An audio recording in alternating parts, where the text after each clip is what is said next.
Hi everybody, this is Kaylee, and today we're going to continue our discussion on sexually transmitted disease by talking about genital herpes.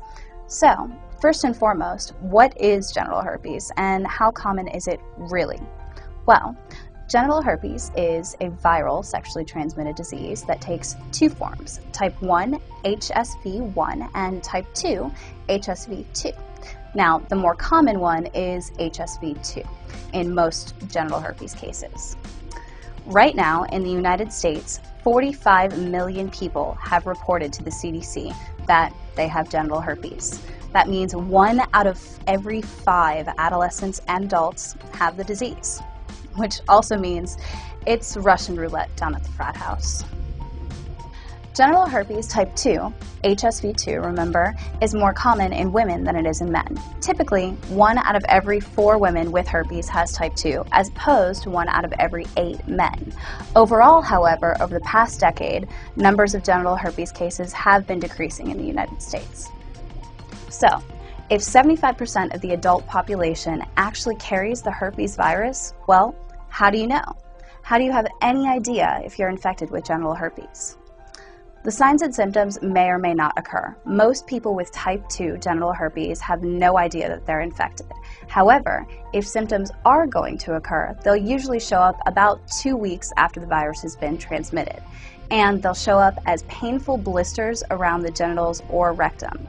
Unfortunately, these blisters will burst, leaving tender ulcers that take anywhere from 2 weeks to a month to heal. The first appearance of these sores in people with genital herpes is generally referred to as the first outbreak.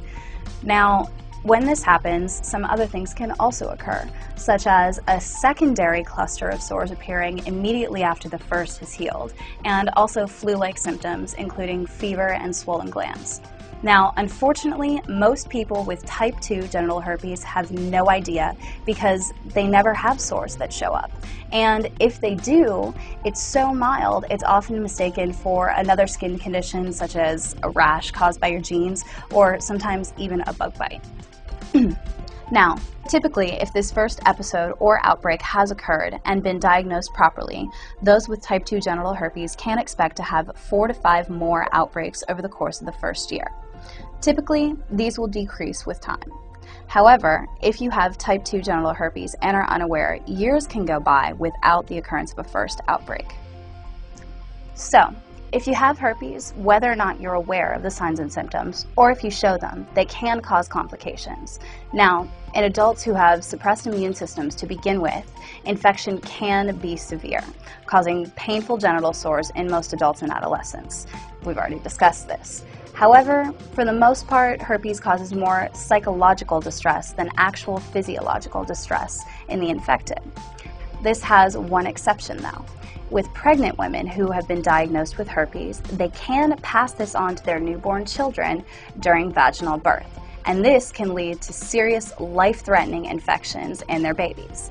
Now, for the most part, if herpes has been previously diagnosed, a cesarean section will be performed to deliver the baby so that these complications can be avoided. Now that we've talked about your risk of getting genital herpes and what can happen once becoming infected, let's find out. Is there any treatment for herpes? Well, yes, there is treatment for genital herpes. There are certain antiviral medications out there that can help prevent or shorten outbreaks in some cases. However, being a viral sexually transmitted disease, at this time there is currently no cure for genital herpes. So once you have it, you're stuck with it for life. What do the devil, adultery, and sexual experimentation have in common? Join us when we discuss the word origins of orgy, mistress, and sadism. Thanks for joining me on our continued discussion of sexually transmitted disease, and this is Kaylee signing off. Please leave me your comments, rate my video, and don't forget to subscribe. We're going Hi everybody, this is Kaylee, and today we're going to continue our discussion on STDs. No, we're not, because I can't talk.